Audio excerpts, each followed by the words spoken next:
Love it. Love it. And someone who already looks 16. Sicho, Yes.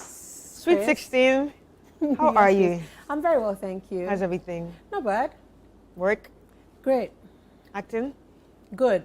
You can't always be acting, but as an actor, you're constantly observing, constantly learning, using the free time to do all kinds of things, observing your environment. So yes, we are busy doing that. So once a gig comes in. Yeah.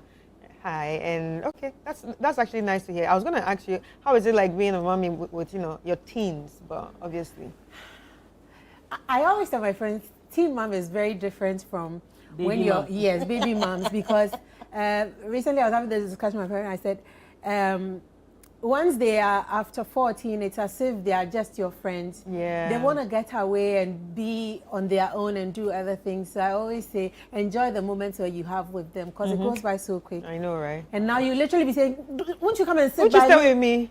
Don't you want to talk to me? Yeah. Don't you have any secret we should hear? Mommy, why are you hugging me? You're embarrassing Yeah. me. Yeah, I get that too. All right, so joining us again is Dr. Ethel Yerabon Ano Tinkrine, who's a lecturer at GCTU and the founder of EHEP Foundation. Hi, Doc. Hi, Chris. It's nice to have you again for the third time. Thank you for You having might just me. become a constant. Who knows? Who knows? I'm enjoying myself. For the You're enjoying moment. yourself? Yes, I am. All right. So, how is it like, being with you, especially with being a lecturer and all that? I think it's wonderful. You get the opportunity to interact with all these young future leaders. You see their dynamics. You are able to, support them, to nurture them, and it's beautiful. Challenging sometimes, Right. because the work of a lecturer is seen as you are independent, but it can be tricky because you're working all day through. You don't have breaks. You are either looking at somebody's work, midnight they're texting you, can you look at my work for me? Or you are, putting your lesson notes together. Yeah. And it's all sorts of things. Or you're on Sister trying to share you're nuggets. Sister. Yeah. And also on TikTok doing your own thing. You She's very popular on know, TikTok, guys. you You know. need to check her out. Anyway. Anyway, let's get straight into the letters. We have 2 letters already, and let's just get straight into it. Are we ready? Yep. All right. The first one. Dear sisters, my name is Chantel. I find myself in a dilemma. I truly need your advice. I'm a loving, affectionate young woman who cherishes having her man close. I thrive on care, attention, and meaningful connection. But right now, my heart is torn between 2 men. The first man is incredibly handsome and financially well off. He spoils me with gifts and all the material things anyone could ask for. However, he's always busy. His work takes up most of his time, so we rarely talk, go on dates, or spend quality time together. What's more, he believes only in fate. Fate. Not much beyond that. Not faith. Fate. The second man, while not physically attractive and not as wealthy, is doing quite well for himself. He's kind, thoughtful, and attentive. He notices even the smallest things about me. He remembers my birthday, brings me flowers, surprises me with dates, and calls me every single day. In short, he is very present in my life. Most importantly, he believes in faith. And that deeply resonates with me. That's the kind of man I imagine settling with. Right now, I'm torn. The second man offers emotional comfort and a sense of stability, while the first, though exciting and generous, leaves me feeling unsure. Sisters, I'm genuinely confused. What should I do? Please help me. And I feel like starting with Sicho, actually. I don't know why, but this story, this letter, Citra has to have the first bite. There's a quote that has been attributed to William Shakespeare that says, "To thy own self be true." First of all, I don't know where we get this notion that everyone is going to end up marrying a rich man. A rich man. Some people are going to marry poor men. It's just the hard truth that most of us women don't want to accept. But then again, I always say we all have things that matter to us. And reason why I brought that quote first is once you know who you are and what works for you and what you need, what makes you thrive as a person, what makes you happy as a person, you go for that. So there are people who are married to poor men and they are very happy in their marriage. They don't have the best of everything. Sometimes they even borrow to feed the family. They have too many children. Sometimes some of the children go to stay with other relatives. Aunties and uncles, yeah. But they have had a happy, long marriage that not all women can also endure. In this particular lady's case, I think, as far as I'm concerned, this is a very easy, breezy topic because she's already stated what makes her thrive as a person, what she needs or what makes her feel loved. And definitely it's not coming from this man who has everything. And once you understand what you need as a woman, what you require to thrive, that's number one. And then secondly, once you come to terms with the fact that not everyone is going to end up with a rich man, that's the second thing to accept. And once you accept that, you are good to go. Now, even though the fact that not every woman is going to end up with a rich man is there, mind you, we meet people at different points in our lives. There are people who I met when I was younger, and I thought they weren't going to amount to anything. And then you see them 10, 15 years down the line, and they've really made meaningful life for themselves. And you're like, oh shit, I should have seen the vision. So the point is not to say that that man is going to always be poor. What if 5 years down the line, his business evolves and grows, and if money is something that is equally important to you, that would also come into the picture. So for me, there are certain things money can't buy. The respect, the love, the attention. Money, no amount of money can buy that thing. You can be in a happy, rich home and you will not really be a happy wife. So by all means, I think she should go for the other person who gives her the attention and the love that she requires to thrive. Money is not everything. We say it jokingly, but there are people who have made all the money in this world and they are not really happy. So please go with what you know money cannot buy. Because as for money, so long as there is life, there's no knowing or telling to what you can achieve financially. Right. Yeah, that's my take. Yes, I think that I agree absolutely with my sister here. I'm doubting to even believe that Our Lady is confused. You know, I think that she can see clearly, and I like the way she thinks. Look at how she has presented her case, stating clearly what she wants, what each has, what each does not, in detail. And so I think that she needs to sit down and ask herself the very critical question. I have two that she should answer.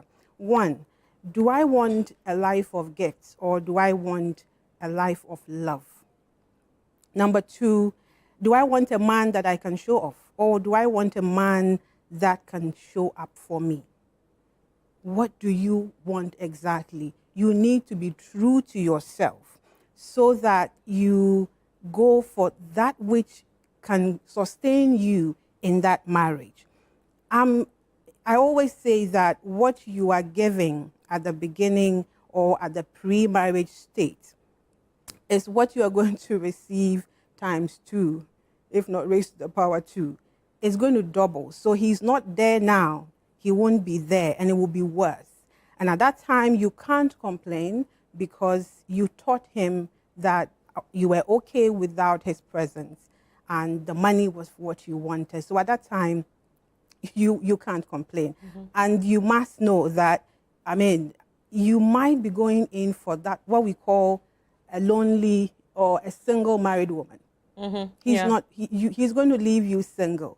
And so if you are seeing this clearly, I would say go for the man that chooses you. Go for the present husband. Go for this man who is intentional about making you happy. He goes the extra mile. I mean, and you have stated even to the fact that you share values together, like faith and faith. Okay, and the way you put it, it's like that is something that really matters to you. And so why not him? Okay, now if Mr. Suitor 2 was somebody who had nothing, I think that my answer would have been a bit jittery. But I think that she says that he's okay. Yeah, he's okay. He's doing well for himself. Not physically attractive. Not, I think that maybe that's one of the things we need to deal with, you know. Yeah, not physically but I would attractive. say that, I mean, choose him for all of these nice things. But if honestly in your heart, the way someone looks, the looks matters to you so much. It matters, though. That it does. You want to wake up to... Of course. But so if this one is that bad that you can't handle, to the extent that it interferes with the chemistry, it interferes with the intimacy between the two of you, that can also be recipe for some troubles to come. Yeah. So be careful not to go marry this man who is present and would give you all these, only to start cheating with Mr. Feynman and Mr. Rich and all of that. You need to really be true to yourself and be sure that what I go with is something that can sustain me to the end. Right.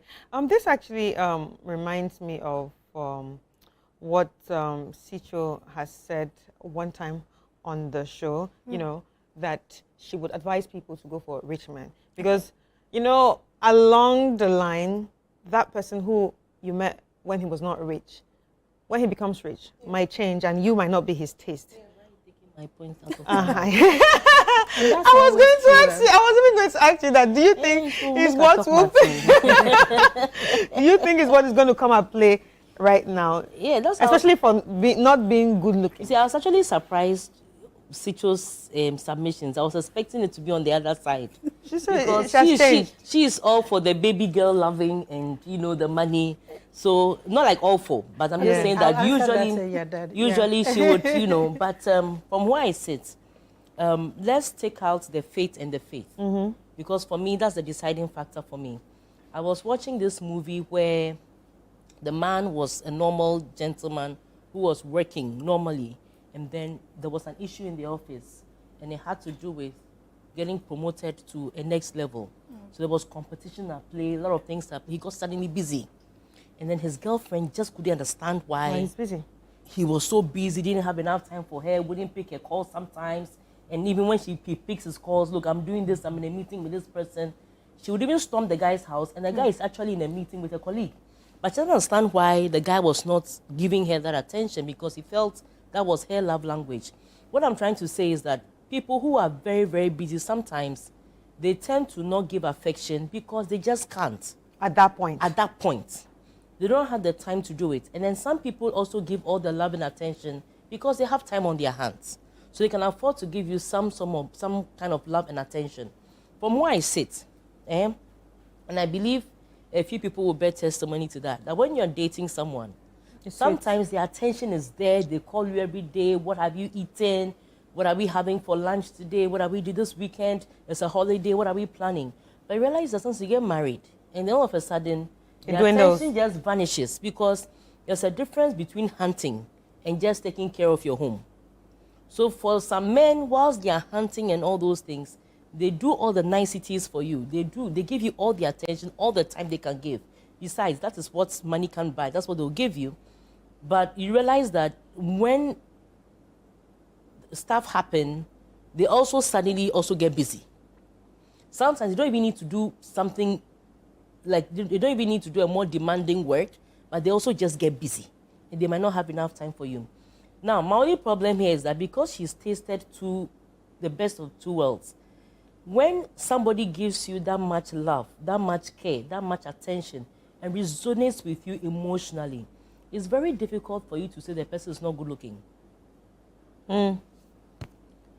Because sometimes there should be some sort of attraction. Sometimes you meet someone, quenches that. You meet someone in the beginning, you think this person's nose is big, this person's mouth is too broad, this person, his laugh is too noisy, like he chews this way, he does this. But you see, those very negatives, when you start falling in love with the person, when you start being emotionally attached truly to the person, you realize that all of those things become that weird thing about this guy that actually attracts you, that makes him unique from everybody else.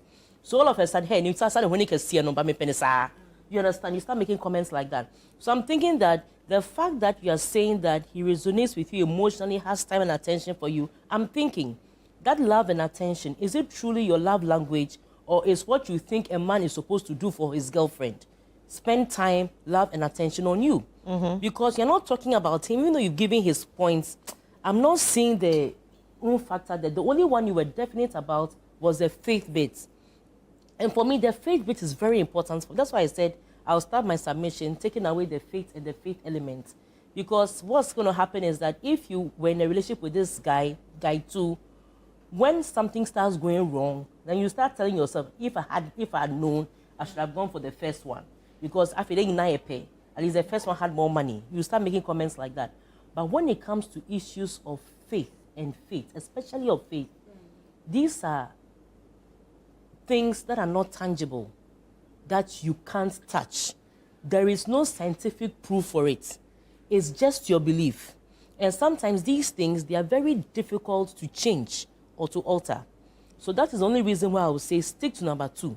Because if you resonate on the lines of faith, then it means that you can resonate beyond the physical, beyond the emotional, beyond the social, and also resonate on a spiritual level. All right. That's all I'm saying. But when it comes to faith, the number 1 guy can get up one day and say, look, we only met because we found ourselves at the train station at this point in time, T. At another time, the universe brought us together. The universe brought us together, and I met Sicho, and I feel like, look, we were made together. Another time, I was passing somewhere, I met Rosie, and I think she's the woman for me, because on that day that I met her, we had a full moon.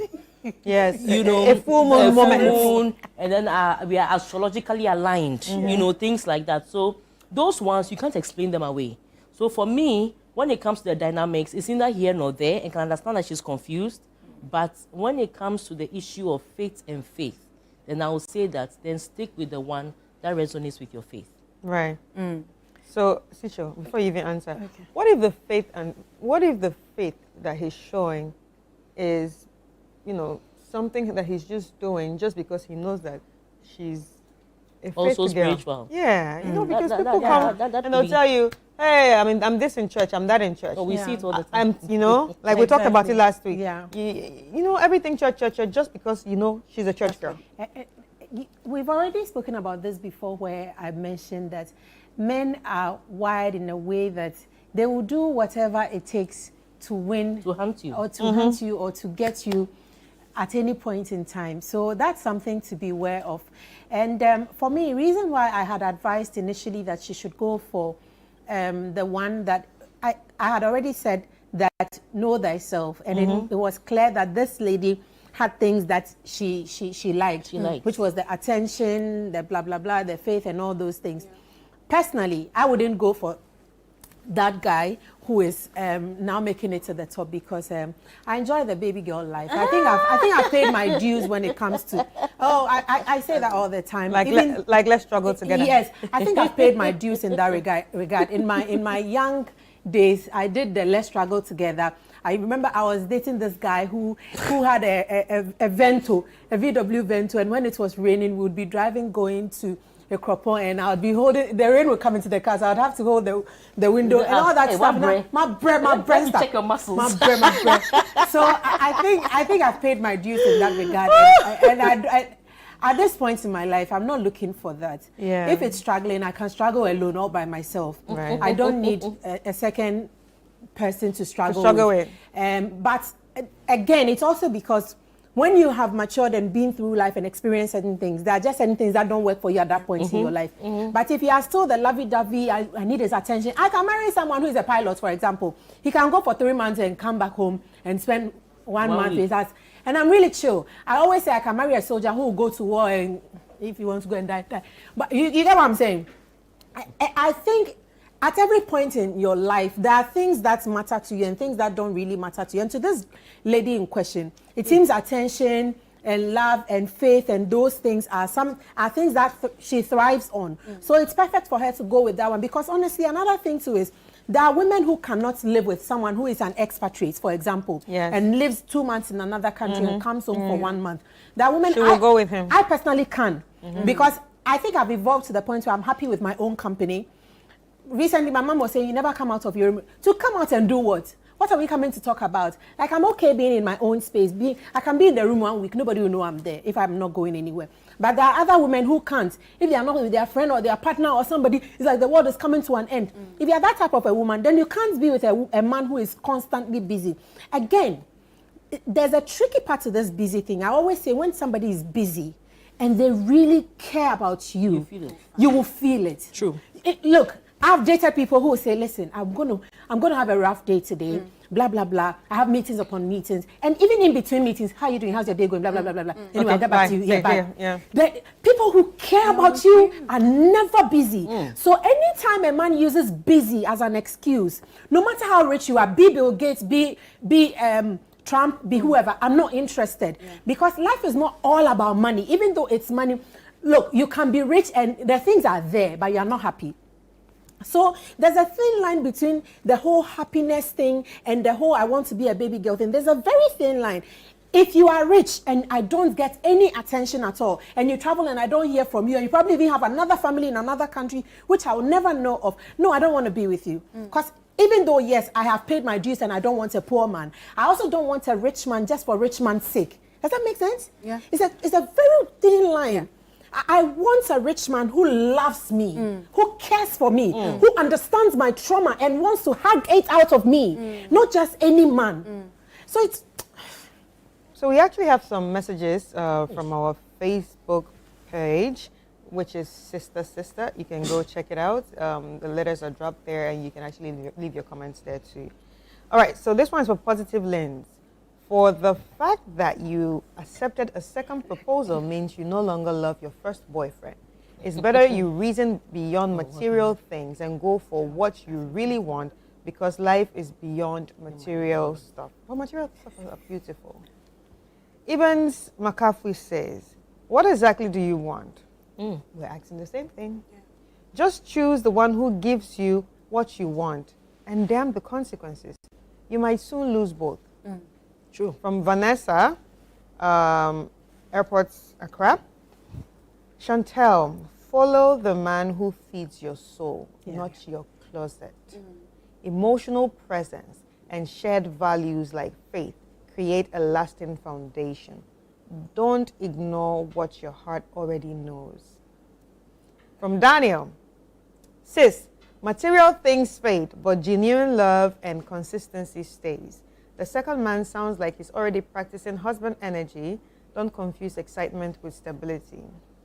From Priscilla, in Cantonments. Girl, I've been there. The first guy might be thrilling, but years down the line, you'll crave those everyday moments more than diamonds. Go with the man who sees you. I like that. A man who sees you. Yeah.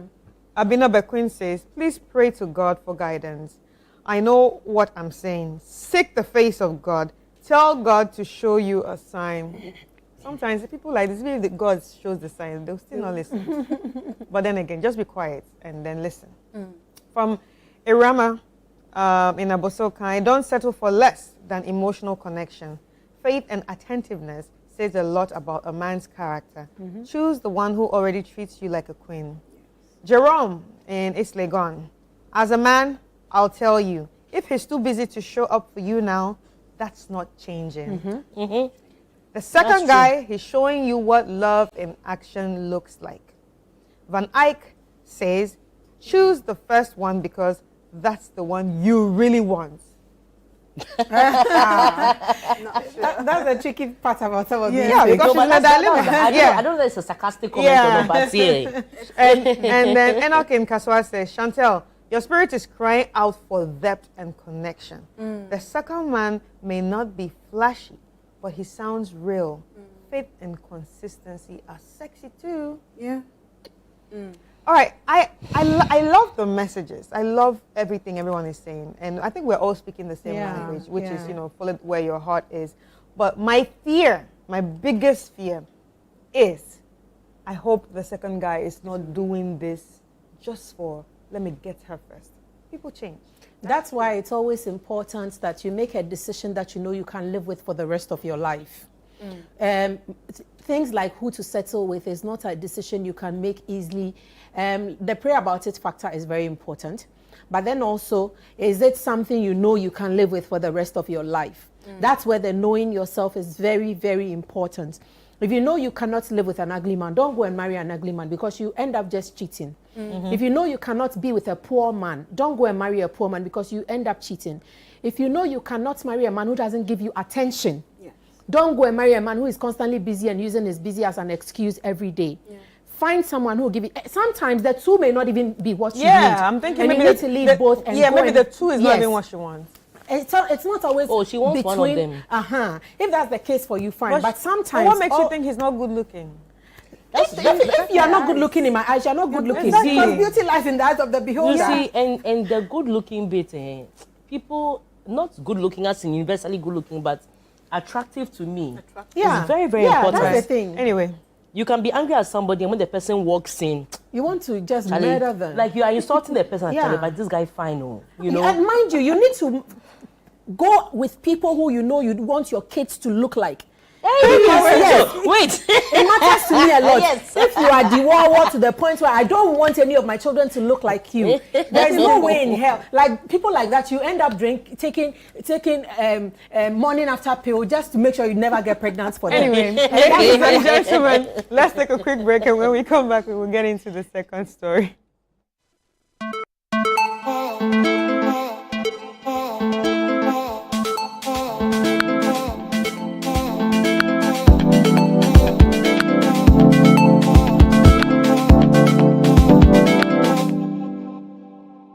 In a world filled with challenges, we all need guidance, hope, and a lifeline to anchor us. This is Lifeline, and I'm your host, Fred Crunchy Mensa. From social issues, relationship challenges, and family matters, Lifeline is here to inspire, uplift, and guide you on your journey. Where we give you support, where we hold your hand through the valley and through the thick and thins of life. Join Bishop Fred Crunchy Mensa. I welcome you especially to Lifeline. Every Tuesday and Thursday at 10 p.m. right here on Channel 1 TV. Let's walk this path together, strengthen our faith, our families, and our lives. Lifeline, because every soul deserves a guiding light. Tune in to Lifeline on Channel 1 TV and let's grow together.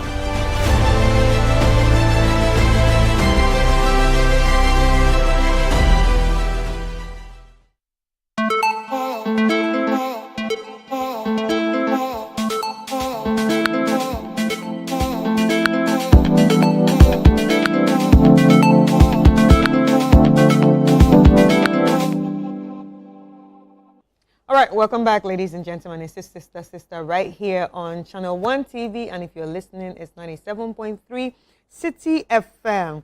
So we've seen the first letter. Now it's time for us to check out the second letter. Dear sisters, I don't know what he wants from me. Sisters, this man from a one-night stand won't let me go. Or is it that I'm the one who's not willing to let him go? It's confusing. I'm a 31-year-old woman who met this 40-something-year-old bugger in December 2023. Bugger, as in I just got back. Bugger, as in someone that came from abroad. We connected on Facebook on a day that just happened to fall right around my ovulation. So you already know how that goes. The libido... We don't know. The libido was high. And in the moment, everything made sense. After just 2 hours of talking, this guy, let's call him Papa K, invited me to his Airbnb apartment. I didn't hesitate. I threw all caution to the wind, forgot the risk factors, and literally ran to see him. Less than an hour after I got there, it happened. Sisters, we had one of the most passionate encounters of my life. Girls, Papa K took me to the moon and back. Hey. I climaxed over 4 times. Hey, 4 times. I went into it with an open mind, fully aware that it was probably a fluke. I just assumed this bugger would leave and never think of me again. To be honest, I was already in a situationship I was still trying to figure out. So I wasn't looking for anything serious. This was just a sweet sin. But it didn't end there. He was still in town, and a week later, we had a rerun. And it was even better. He gave me a massage afterwards, was even sweet and respectful. What really stood out was that he used protection and was genuinely concerned about both our safety, which, let's be real, isn't always very common these days. Eventually, Papa K left Ghana. I didn't expect to hear from him again, so I didn't stress whether he would call or not. But to my surprise, he did. And he's kept in touch till now. He video calls just to chat about random things. And at one point, I found myself sharing my relationship issues with him. He listened and gave neutral, thoughtful advice. Things eventually ended up with my situationship. He never knew about my fling with Papa K, by the way. Now, here's the dilemma. Papa K and I still talk. He calls often, mostly video, and while I've expressed interest in taking things further, he's held back, says he's not ready because he's divorced and had a bad experience with marriage. Papa K, come on. I've tried moving on, but he keeps calling. I worry that it could become a problem for anyone new I try to date. The truth is, I like Papa K. He's more caring and attentive than this new guy I have been seeing for the last 5 months. She just moves. Yeah. But very quick. But doesn't want a relationship, and I do. And so I need to move on, but it's hard. So sisters, what do I do? Am I the one holding on to him, or is he the one making it hard for me to let go? Rosie, you're in deep thoughts. Very deep. I'm thinking. Papa K? No, to start with, I hope she's listening. What she went through, I won't call it a one-night stand. Mm-hmm. Usually a one-night stand is you go and meet somebody somewhere, you don't have any relationship with the person, and then you go right into it. This one, at least she had a Facebook relationship, so they had built some form of a relationship. I think it's still a one-night stand. And that's why they met. Just like how we have people who've had relationships with people outside, and they call each other, and when they finally meet... It's still a one-night stand. In my opinion, please, this is my submission. Yeah. Yes. In my opinion, this is not a one-night stand, because you have a one-night stand, sometimes you can't even... You don't even remember. Yeah. Or you don't even know the person. You don't even know the person, you don't know the person's name, you just get on with it. You just have that connection, that moment, and then you do it. So you have sometimes you're going to look for your one-night stand and you can't even find the person. So, yes, so you had a relationship, and I'm sure it is because of that relationship you had prior. That is why the attachment is there. Now, the person is just coming from a divorce with a lot of drama, possibly, and you are busy discussing your situationship with this person. And I'm thinking that the person is just getting, oh, this is more drama kind of vibes. Because the guy is divorced. And no divorce, no matter how simple it looks, is easy. Even when you don't want the person, that process sometimes can be very traumatic. So I'm just thinking that he's just been divorced, he's come to Ghana, he's looking for some fun, and then you are here going on and on and on and on about the situationship you are in. And most of the time, when it is not your cross to carry, you have a lot of time to listen. Yeah, and to even contribute. And to even give try advice and try to help the person get better. Yeah. But it's a whole different ball game when this person now becomes your responsibility. Yeah. And maybe some of the things that you've complained about, looking at the fact that it's very easy for you to move on as and when you're not happy. I'm thinking that some of the things that you've been complaining about to him has already given him the sense that if he tries to have a relationship with you, it's going to be another drama. Yeah. Hitting it. So, number 2, we've said this several times, that no matter how well-traveled a man is, no matter how open-minded you think he is, when it comes to the issue of chasing a partner, it's a man's job. Thank you. It is a man's job. Thank you. You can put, we agree. Thank you. You can give the hints, you can do everything, but once the suggestion comes from you, let's date, for us to date and make it concrete, especially, look, even though he's well-traveled, he's still a Ghanaian. He's still a man. And he's still a man. So once the suggestion is coming from you, it takes away... You've emasculated him. Yes, you've taken away that thing that makes him feel like a man coming to chase you. So now, he's thinking that you just went down on your knee and gave him a ring. Yes, thank you. And it's not attractive to him. So he will tell you that, no, I'm not interested and da-da-da-da, because even if he was feeling it, because he's still calling you, I'm sure he would have loved to be the one deciding to be with you. So this thing is very subtle. And people don't say it enough, but I keep telling you this, that listen, when you like somebody, give the hints. But as a woman, as a Ghanaian woman for that fact, I mean, never open your mouth and say, Charlie, I'm feel you. No. All right. Okay. I like the way Sijo is shaking you, so I'm just going to move it to her. So, Sijo, what about the issue of seeking clarity when seeing someone? Seeking clarity of saying, what are we? What are we doing? I need to understand where we are. Is it also you selling yourself short to him? Is he also, yeah? Okay. You don't seek clarity before you have sex with anyone. The clarity, everything should be clear to you before you agree to go in. But once you go in without clarity, assume the least common denominator on the table. You are nothing. You are nothing. Now, can I make my actual submission? I didn't even finish mine. Okay. First of all, everything that happens on the first time of meeting a man, whether you've spoken to them 10 years, whether you've interacted with them on video call, whatever it is, whether you've shown them your boobs and your everywhere else on video call before you meet. When you meet a man the first day and you decide to have sex with them, it's called a one-night stand in my books. In my books. I see it as a one-night stand. And I think 90% of men see it as one-night stands. And if we are being honest with ourselves, no man in his right mind ends up with their one-night stand. If I'm a man, which I wish I am in my next life, I've asked God, make me a man in my next life. That's all I ask.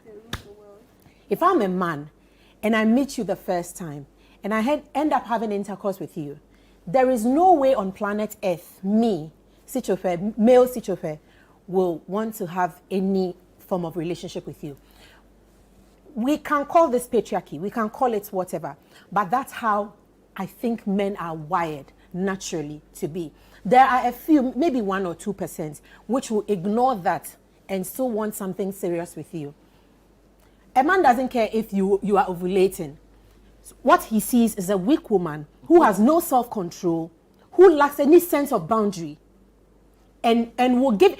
Once you've given it up to him on the first day, he's thinking in his mind, you will give it up to any other man who meets you and talks to you, because he's asking himself how many men are in your inbox talking to you, who will also arrive in Ghana as bloggers, and you end up giving it to them on the... No, in 1 hour. In 1 hour. Men are not thinking, I'm probably that one special man that he met and she met and just wanted to do it with. It's probably her first time. Do you know how many men will sleep with you the first day and then now start to ask you about your body count? You know, because once you've given it up to him, whether you spoke to him for 3 months, he's taking you out on dates, he's still thinking you've done it before. Men have asked virgins, he's seen that he is the first. He will still ask you, was that? And so that's how just men are wired. Please, ladies, don't make this mistake. It's embarrassing that you have no self-control. That's because you're ovulating. Any Tom, Dick, and Harry, he could have HIV. And mind you, the fact that he was protective does not mean he's protective of you. He's protective of himself. Men will make themselves happy. Stop thinking he's thinking about you. And another thing, the fact that he's calling you, he needs to just be in your good books for the next time he comes to Ghana. Don't stop overthinking this whole thing as if he's so caring and loving. He will be coming to Ghana for vacations every now and then. He needs that steady girl and the sex was good. So he needs that steady, constant girl that he can call on and say, Charlie, hey, what's up?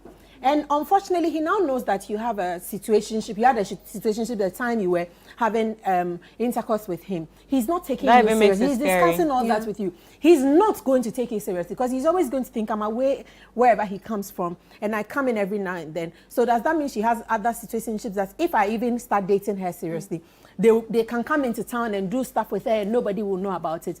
A man is constantly thinking along those lines. Everything is not working in your favor. And now the fact which makes me very happy that my sister mentioned is I do not know why women do it. No matter how desperate the situation is, I'm 40, I'm single. I don't see myself in this lifetime asking any man to date me. I will give you all the signs. I'll probably say, can we have lunch? Are you time for dinner? Do you have time for dinner? I'll probably do all kinds of things. When I see, I'll probably touch your hair and take something out of your hair and do all that. A little bit of PDA. Yeah, you know. A little bit of... Yeah. And that's a little bit of... Yeah. a little bit of damsel in distress. A little bit of caring girlfriend, caring friend, close friend. A little bit of maybe checking up on you every now and then. I won't leave the checking up to only you, but to go to the extent of verbally asking a man, that's where we draw the line. And I think for every woman, that should be where you draw the line. Asking a man that, oh, what are we? Why don't we take it serious? No. You've messed it up in his mind. You've emasculated this man. Now he's thinking to himself, why have you taken my job? Even if he had plans, which he doesn't in this case, he doesn't, please. Don't kid yourself, he doesn't. A man will do whatever he knows will make you happy to the point.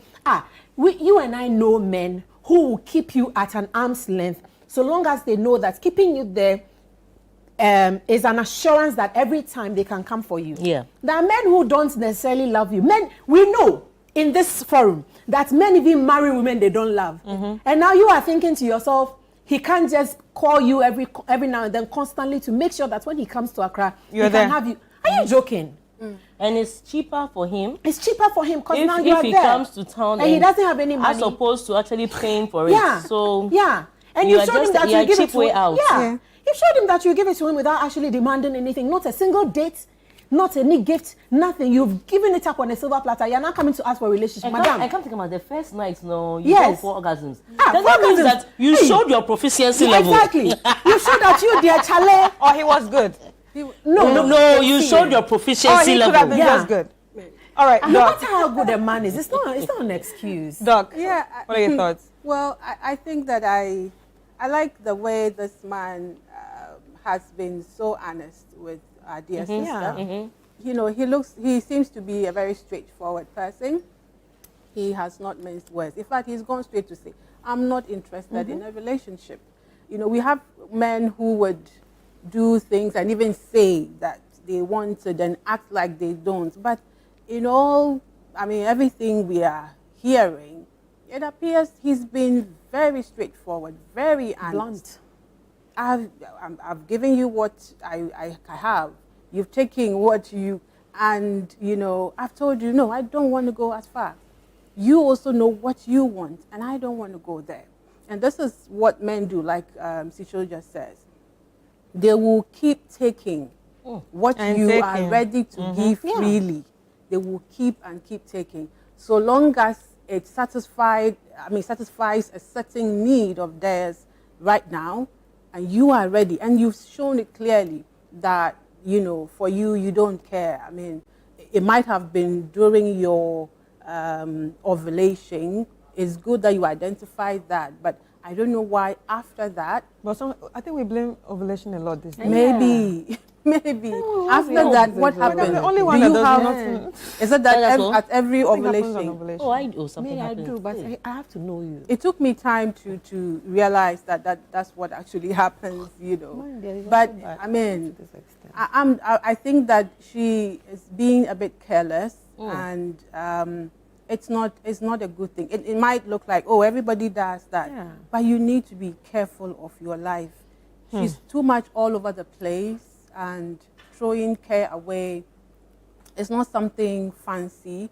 I think that she needs to calm down.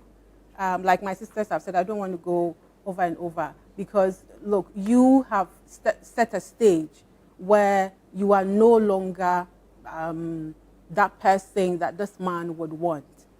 I mean, that's one of it. Aside that, I mean, you should come to that point where you just go with the mind that, no, he doesn't want this, he doesn't want me.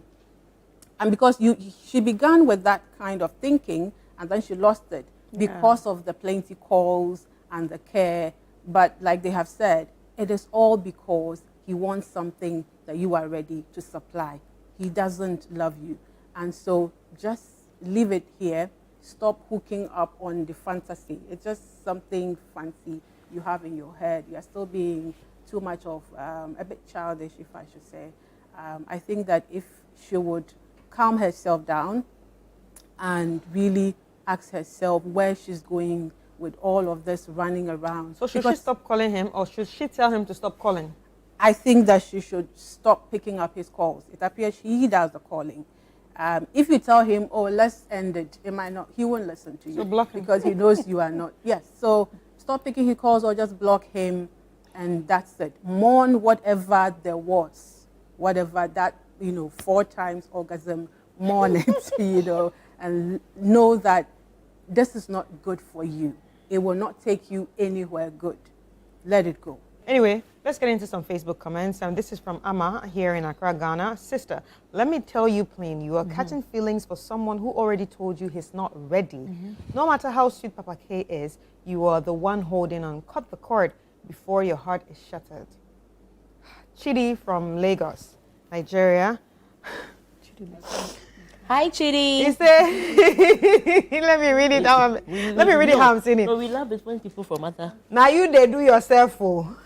This guy don't they tell you, say, one serious thing. If you continue like this, you go miss the right man. We won't give you full love. So just leave him. The great says, a lot of buggers keep ladies' numbers just to have a sex mate when they come back. Yeah. So you have to ask yourself, do I want to move on or become an official international side chick? There's a button called block on your phone. Sometimes it's best for you to use that button. You can't move forward if you're still allowing bugger to disturb your peace. Ifwa from Cape Coast says, he's giving you just enough to keep you emotionally hooked without commitment. That's not love, that's emotional breadcrumbs. Hey. Yeah. Agnes says, who told you your bugger is really divorced? That's what I just said. Please move on, because you've said it. It was only a fling. Think about giving your life to Jesus and ask him about your life. And tell him about your life. I'm sure you'll meet somebody genuine for marriage. Tolu from Ibadan, Nigeria says, he's not your man. He's just your comfort zone. A comfort zone doesn't build futures. Move on, I beg. Nah from Tema says, it's hard, I know. But if a man tells you he doesn't want you or he's not ready, Believe him. believe him. Yeah. Believe him the first time. Yeah, even like Don't build castles in the sky with borrowed bricks. Obinna from Enugu, Nigeria says, sometimes men like that don't even know they're doing harm. He might actually like you, but if he's not ready to commit, you are wasting your precious time. Walk away with grace. I like when men tell women this. So Santua from Kumasi says, sis, protect your peace. Emotional limbo is not love language. Set yourself free. And Uche from Abuja says, you don't form attachment to good sex and sweet talk. It go end in premium tears if you do not run now. That's a good one. Mayville from Takrady says, sis, you're trying to turn a vacation fling into a lifetime partnership. Really? Are you serious? It's not given. It's not given. Let it go before it's too late. And Femi from Lagos says, even if Papa K is calling every day, it doesn't mean he wants a future. Don't confuse attention with intention. That's a good one. That's a good one. Yeah. But thank you so much, sisters. This has been an amazing episode of Sister Sister. And to everyone that sent in their comments, thank you so much. And the ones that sent in their letters too, thank you for sharing. We'll be right back. And when I come back, I'll be sharing my final thoughts.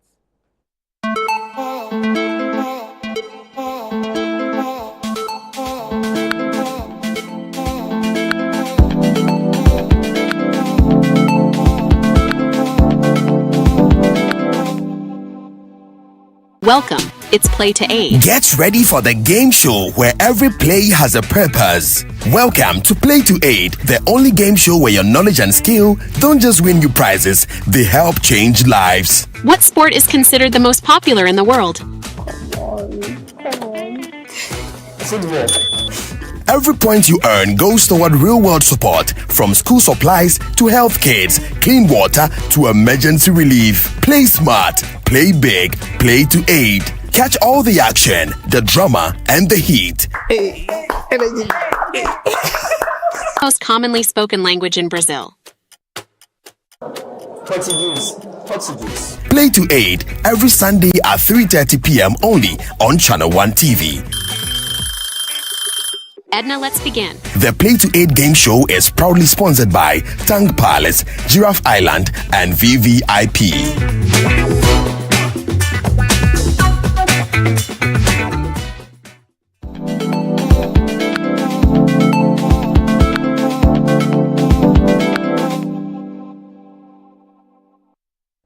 All right, welcome back, everyone. It's still Sister Sister right here on City 97.3 FM and Channel 1 TV. Now it's time for me to share my final thoughts on the two letters that we just read.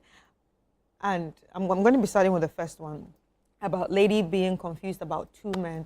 I just feel like it's straightforward for me in the sense that I think you do not really know what your love language is.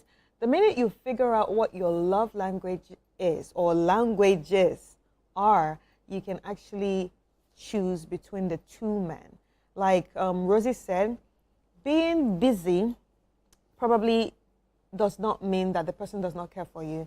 It could just be at where he is at that point in his life, you know, where he's trying to achieve certain things at that point in his life. So that's why he might be busy, or you've met him at a certain point in his life where he's, you know, overly being, you know, an achiever. Since he provides and all that. I mean, so it's something you need to look at very well. And secondly, if you like the second guy and you are complaining about his looks, then I feel like there's a problem. At the end of the day, maybe those two men are not even meant for you. None of them might be meant for you. So it's about just being alone, asking yourself what your love language or love languages are, and then finding the person that suits all that love language or love languages. Now, the second one, it's a very interesting conversation, but the only thing I have to say is to the lady is give yourself a break. I feel like you rush into relationships too easily, because when a relationship ends, there should be like a time of reflection, a time of mourning, a time, not mourning the person, but mourning the time that you had together. You understand?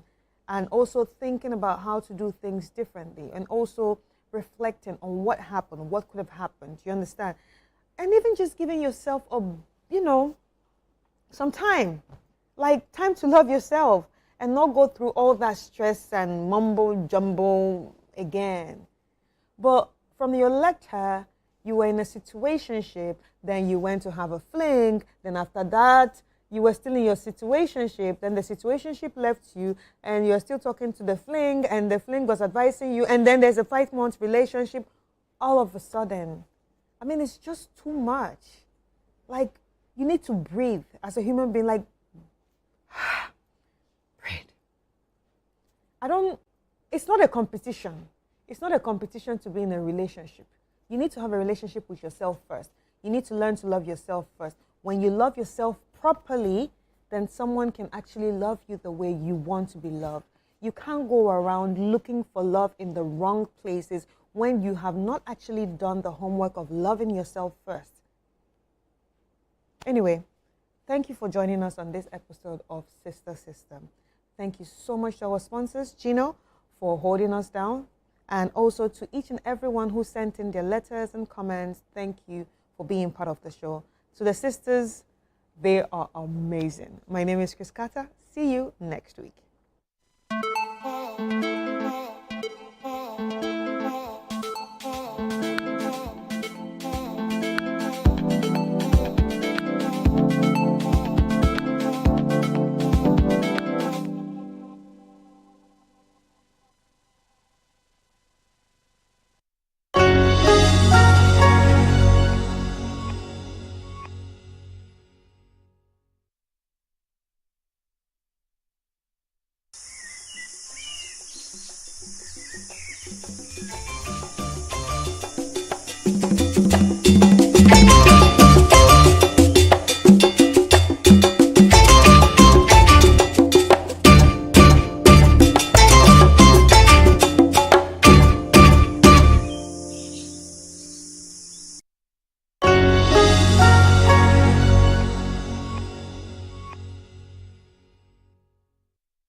These language models mimic the functionality of human communication through voice, text, and to a limited extent, understanding.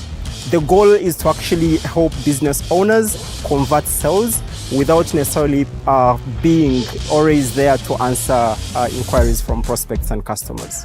Without the chatbot, they would come to the website and leave. The chatbot makes the website more interactive and gives us more inquiries. So we believe in artificial intelligence, and we know that it's working and it's really helping us. So imagine being a Ghanaian who speaks Twi or English, being able to engage with a Kenyan who speaks Swahili. That is what we are looking at doing for African SMEs.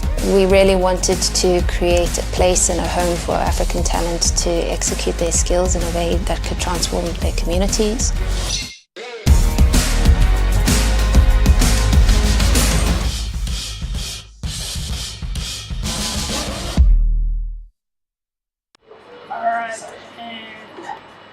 Action.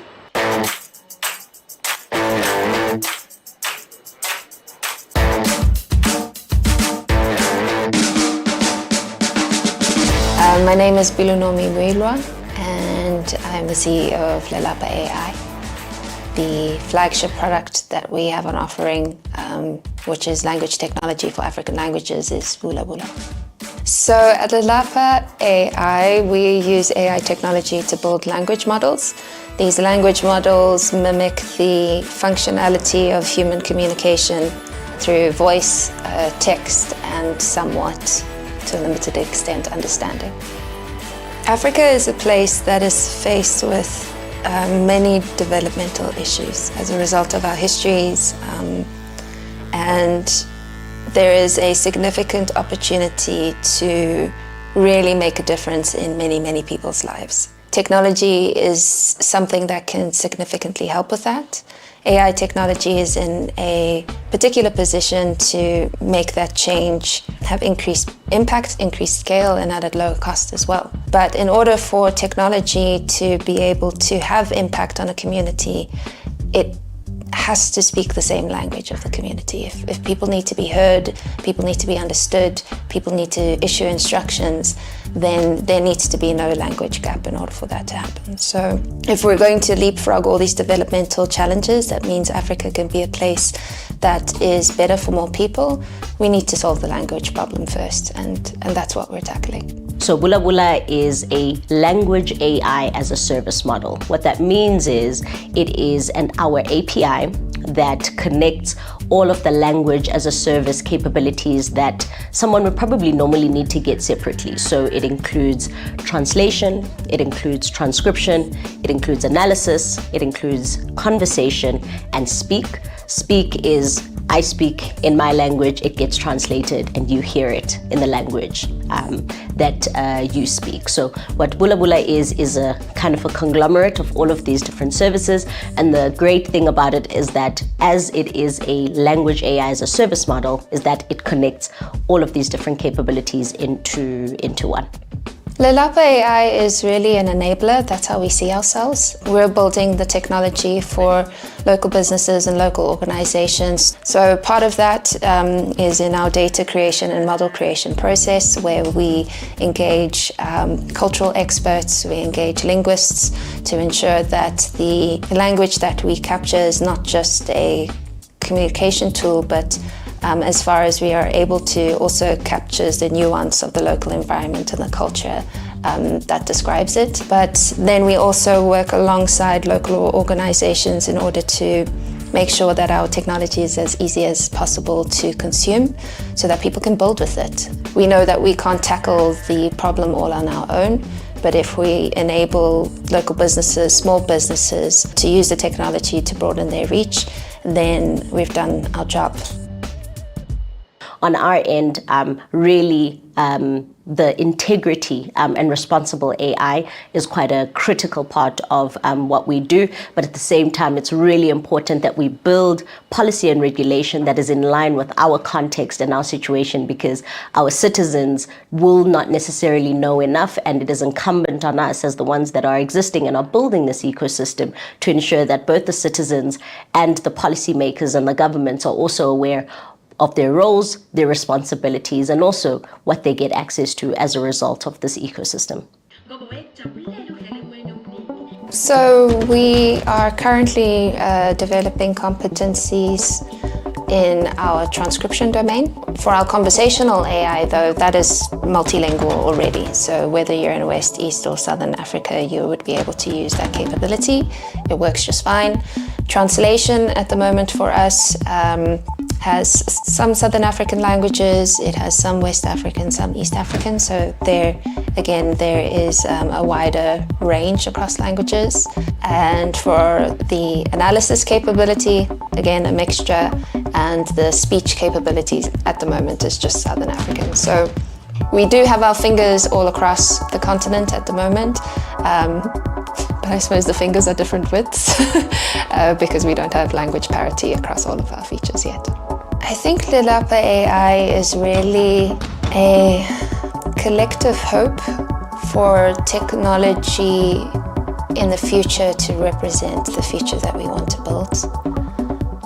I mean, that sounds a bit abstract, but we really wanted to create a place and a home for African talent to execute their skills in a way that could transform their communities. We wanted Lelapa to represent technology that was human-centered and human-focused, ecosystem-focused and not extractive. And we genuinely wanted it to be a place that could both push the boundaries of what AI is currently able to achieve through resource efficiency and the low resource type technology, but at the same time not get lost in the Silicon Valley cloud of non-application. We really wanted the technology to have impact on the ground. So it's really a collection of those three things. And in summary, is just this idea of imagining a future where technology serves people rather than driving them apart.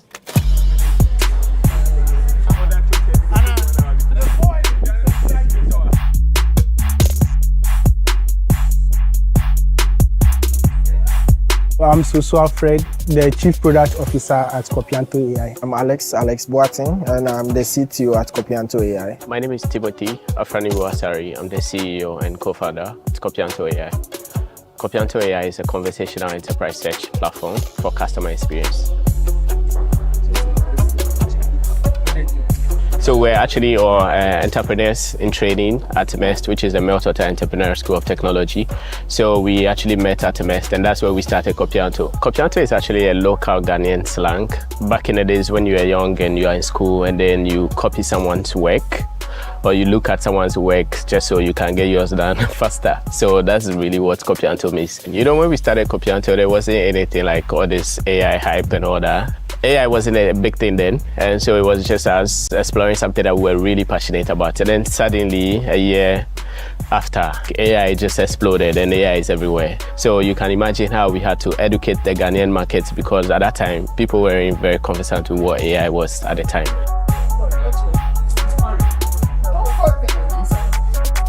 When we started Kopianto, it wasn't what it is today. It was really more focused on text generation and generative AI. So using AI for copywriting mainly. That was the first Kopianto that we released. And at the time, a lot of our customers were marketing agencies, advertising agencies and brands like that. And once we got into like meeting rooms with these people, what we started seeing was that they kept telling us that, so imagine we are an advertising agency, our goal is to help people write copies for their ads. But you are telling us that here is an AI tool that can actually write this thing. Are you not like trying to get our customers to stop coming to us?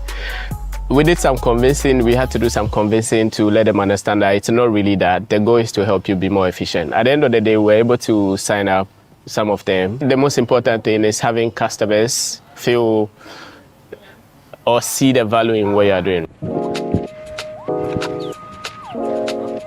Kopianto, we deal with them.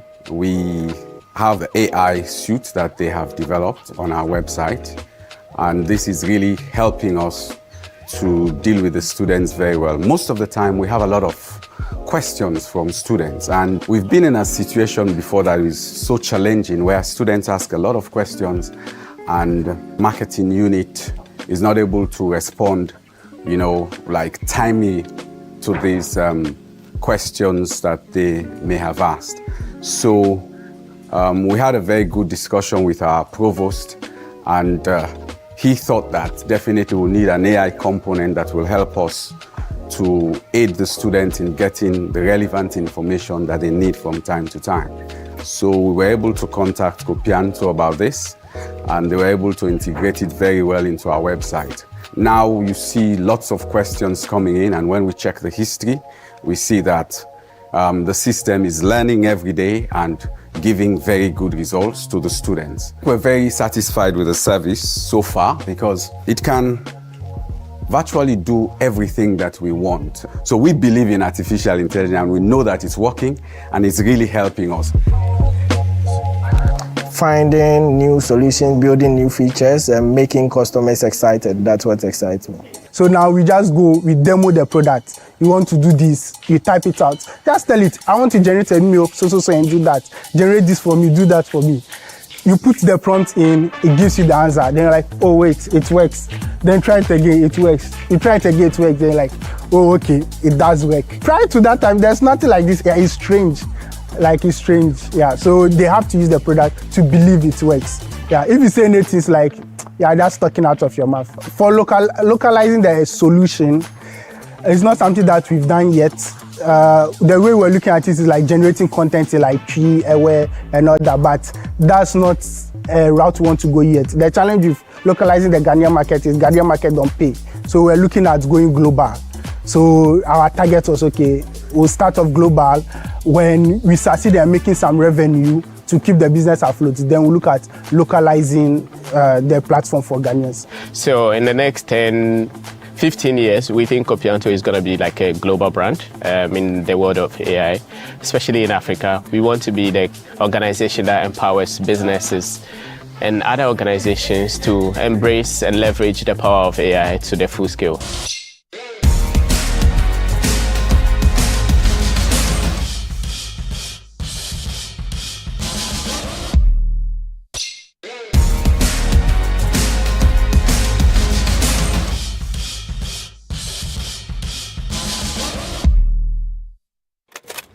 Okay, good. Okay, ready.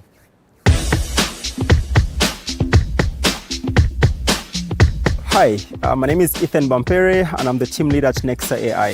Nexa is an AI sales agent. You as the business owner, you put it on your website, on your social media or WhatsApp number, and it basically responds to inquiries on your behalf 24/7. Just like a human would do, Nexa basically converts with talks to your customers and with a goal to convert them into sales. My name is Isaac Sebaduka. I work for Spout of Water. the largest manufacturer of ceramic water filters in Africa. We make ceramic water filters with the idea that we want everyone in the world to have access to safe drinking water without using chemicals, electricity, or boiling. We first learned about Nexa from